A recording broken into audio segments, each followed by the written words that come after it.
Let's mic Rajasthan news. नमस्कार, मैं शिवांगी। आप सुन रहे हैं लेट्स माइक राजस्थान न्यूज। चलिए नजर डालते हैं आज की हेडलाइंस पर। कांग्रेस का एसआईआर से पंचायत चुनाव पर विरोध। मुख्यमंत्री भजनलाल शर्मा ने राजस्थान में पेट्रोल, डीजल, गैस एवं उर्वरक की पर्याप्त उपलब्धता का भरोसा दिलाया। राजस्थान बोर्ड ने 10वीं, 8वीं और 5वीं के रिजल्ट जारी किए। अशोक गहलोत ने भाजपा सरकार पर देरी का आरोप लगाया। और अब खबरें विस्तार से। राजस्थान में पंचायत चुनाव एसआईआर से नहीं करवाने को लेकर कांग्रेस ने भी विरोध किया है। हमारे स्पेशल कॉरेस्पॉन्डेंट रहमतुल्लाह खान के मुताबिक प्रदेश कांग्रेस अध्यक्ष गोविंद सिंह डोटासरा ने प्रेस कॉन्फ्रेंस में जनवरी 2025 के आधार पर तैयार की गई मतदाता सूची को दूषित सूची करार दिया है। इससे पहले सरपंच संघ ने हाईकोर्ट में याचिका दायर की है, जिसकी सुनवाई इसी हफ्ते है। राजस्थान में पंचायत और निकाय चुनाव को लेकर के कांग्रेस ने अब सरकार पर सवाल खड़े किए हैं। कांग्रेस का कहना है कि समय पर चुनाव नहीं करवाए जा रहे हैं। ग्रामीण की जो विकास का ढांचा है वो खराब होता जा रहा है।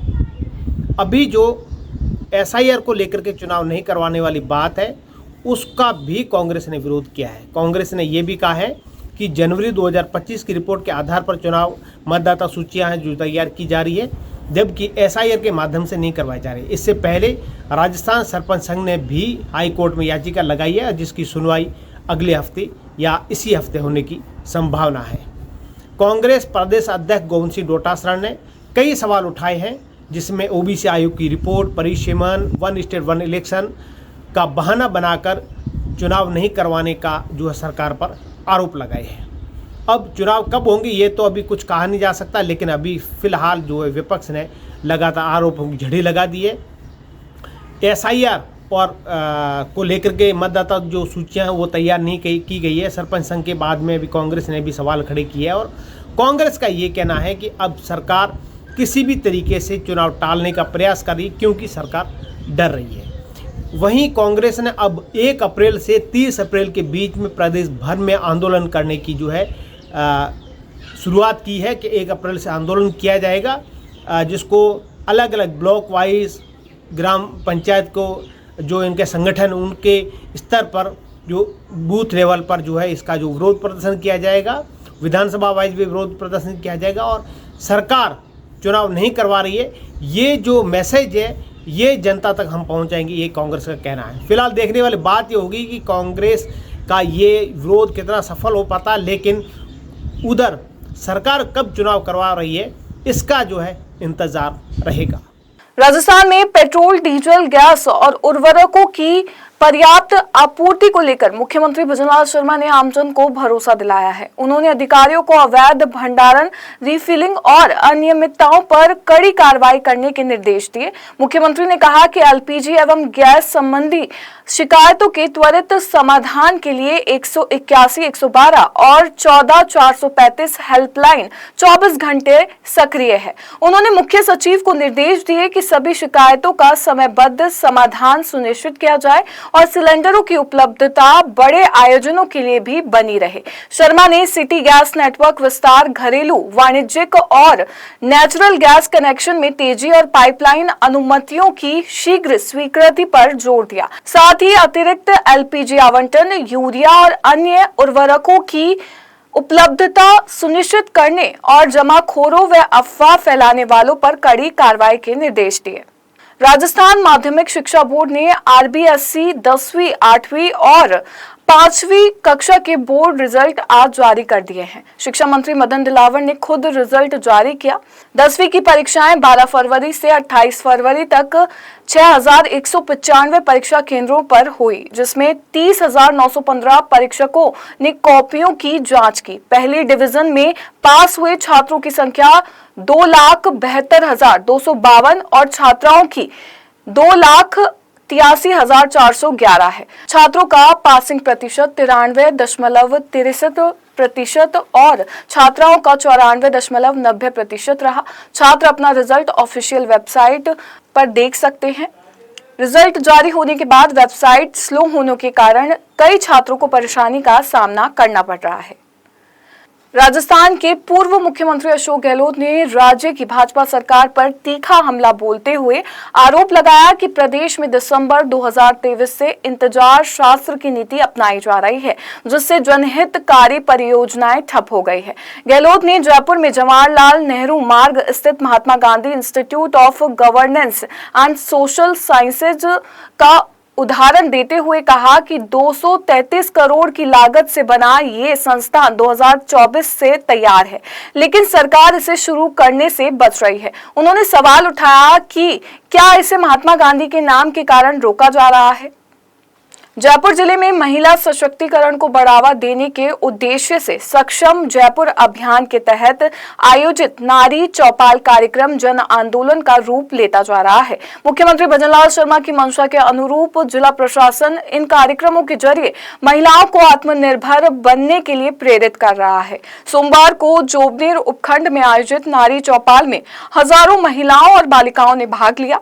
जिला कलेक्टर डॉक्टर जितेंद्र कुमार सोनी के निर्देशन में हुए इस कार्यक्रम में प्रशासनिक अधिकारियों की उपस्थिति के साथ महिलाओं ने आत्मविश्वास, कौशल और नेतृत्व का प्रभावशाली प्रदर्शन किया।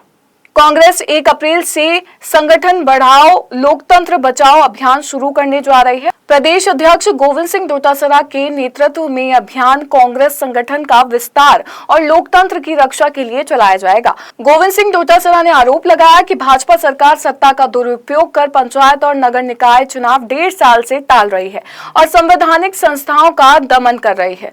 कांग्रेस इस अभियान के तहत नई ग्राम पंचायतों और वार्डों में अध्यक्ष और कार्यकारिणियों का गठन कर संगठन को बूथ स्तर तक मजबूत करेगी और लोकतंत्र की रक्षा के लिए आमजन को जागरण करेगी। 1 अप्रैल से हमने एक स्लोगन के साथ में काम करना हम लोग शुरू करेंगे 1 महीने तक। संगठन बढ़ाओ लोकतंत्र बचाओ। लोकतंत्र इसलिए कि संवैधानिक व्यवस्था होने के बावजूद पंचायत चुनाव और नगर निकाय के चुनाव ये सरकार करा नहीं पा रही है, केवल और केवल बहाने ढूंढ रही है। ओबीसी आयोग की रिपोर्ट नहीं आई, SC ST का आंकड़ा कहीं से नहीं लाना है, आपके पास में पड़ा है, आप चुनाव आयोग को भेज नहीं रहे हो। SC ST का आंकड़ा उन्होंने भेज दिया तो बिना ओबीसी के आरक्षण के राज्य निर्वाचन आयोग चुनाव करा देगा और आपको मुंह की खानी पड़ेगी। 2022 का फैसला था, जो ही ये सरकार बनी त्यों ही इनको ओबीसी आयोग की राजनीतिक जो प्रतिनिधित्व देने का जो आयोग है उसका गठन करना चाहिए था। 7 बार, मैं बड़ी जिम्मेदारी के साथ कह रहा हूं, 7 बार मुख्यमंत्री के पास में फाइल जाने के बावजूद मुख्यमंत्री निर्णय नहीं ले सके। राजस्थान की राजनीति में केंद्रीय मंत्री गजेंद्र सिंह शेखावत के बयान ने नया सियासी बवाल खड़ा कर दिया है। मंत्री ने जोधपुर के बापिनी में जन सुनवाई के दौरान अधिकारियों को चेतावनी देते हुए कहा कि अगर कार्यकर्ताओं के काम में बाधा आए या गलत व्यवहार किया गया तो एक फोन कॉल से उनकी नौकरी और जिंदगी बर्बाद कर दूंगा। शेखावत ने अधिकारियों को अनुशासन और जनता के प्रति जवाबदेही बनाए रखने की सलाह दी। वहीं कार्यकर्ताओं को भी सही व्यवहार करने की चेतावनी दी। उनके इस बयान ने प्रदेश में राजनीति का पारा बढ़ा दिया है और प्रशासनिक अधिकारियों में भी चिंता का माहौल पैदा कर दिया है। नहीं दोगे उसके साथ में बदतमीजी करोगे तो मैं रुको उसके साथ में बदतमीजी से बिहेव करोगे, मैं उससे डबल बदतमीजी से आपके साथ बिहेव कर सकता हूं और आप उसका कुछ बिगाड़ नहीं सकते। मेरे कार्यकर्ता कुछ नहीं बिगाड़ सकोगे, 2 दिन उसका काम छुट्टी कर दोगे, उसको रिस्पॉन्स नहीं करोगे, लेकिन मैं आपकी जिंदगी और नौकरी दोनों खराब कर सकता। आपकी नौकरी खराब करने में मुझे एक कागज लिखने की भी जरूरत नहीं पड़ती, टेलीफोन में हो जाएगी आपकी नौकरी खराब। और अभी 20 साल तक तो मैं यही हूं, कहीं जाने वाला नहीं हूं। 20 साल तक आज एक शहर की कहीं 20 साल तक मैं जो है अपना घर द्वार देखना बंद करा था। ये किसी की भी, कोई भी, मैं इंडिविजुअल को नहीं कहता, मतलब सबको कहता हूं। मैं शिवांगी लेट्स बाय के स्टूडियो से जुड़े रहिए हमारे साथ। राजस्थान न्यूज में रोज शाम 4 बजे नॉन स्टॉप न्यूज को रेडियो पर सुनने के लिए डाउनलोड करें लेट्स माइक ऐप। नमस्कार। आप सुन रहे थे let's mike more than radio. Follow कीजिए हमें हमारे सोशल मीडिया प्लेटफॉर्म्स पर। It's time for news. It's time for more than radio. Presenting the first radio news app, Let's Mic. Let's Mic, a news-based app on your phone where you get to watch and listen news, talk shows, interviews, radio show podcasts. On Let's Mic, you get all relevant information of TV, print,